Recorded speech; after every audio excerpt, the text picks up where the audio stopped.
Hello दोस्तों, नमस्कार। मैं हूँ रेखा उपाध्याय। अपने यूट्यूब चैनल पे आप सभी का स्वागत करती हूँ। आज एक बहुत प्यारा सुहाग गीत सुनाने जा रहे हैं। आप सबको अच्छा लगेगा तो कमेंट में ज़रूर बताना। कहवा कोहबर लाल गुलाल जी, अरे कहवा कोहबर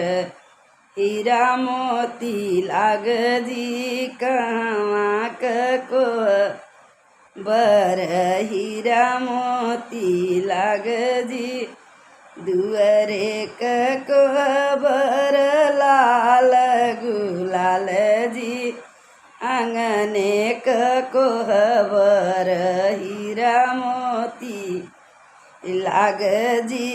आंगने कोहबर हीरा मोती लाग जी, कोवरी दुल्हे रामा खटिया बिछाई जी, खटिया बिछाई दुल्हे पूछै लागनी बात जी, खटिया बिछाई दुल्हे पूछै लागनी बात जी, मोरे मुखे बेनिया डलाऊ मोरी धन जी, गरमी त लागता है धन बड़ी जोर जी, गरमी त लागताटे धन बड़ी जोर जी, जऊ तोरे गरमी सतावई मोरे राजा जी,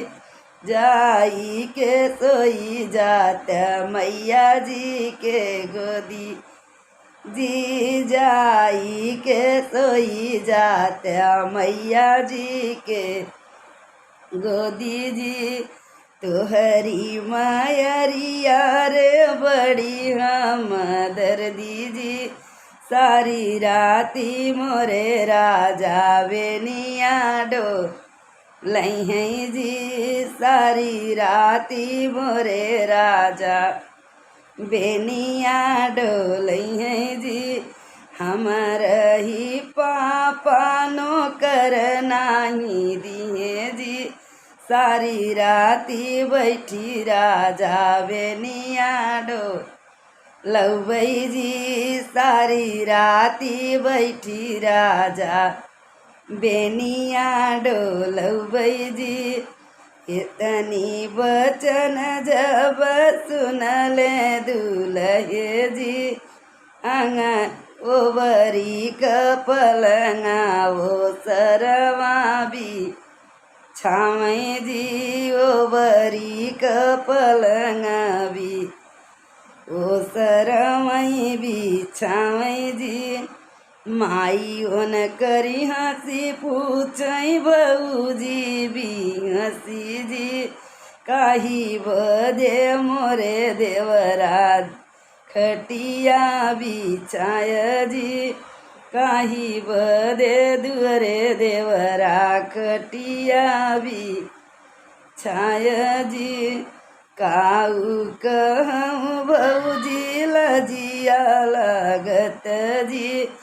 धन मोरी मोरे मुख बेनिया न डोलाई जी,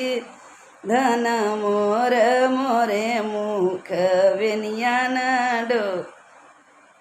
डोलाई जी, यही गुने मोरी भौजी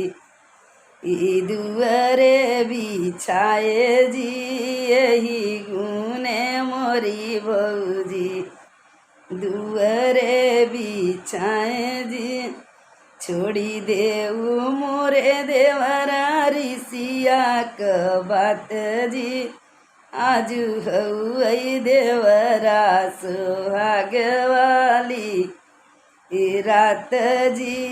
आजू हई देवरा सुहागे वाली राती जी, इतनी बचन जब सुनलेनी दुल्हे जी,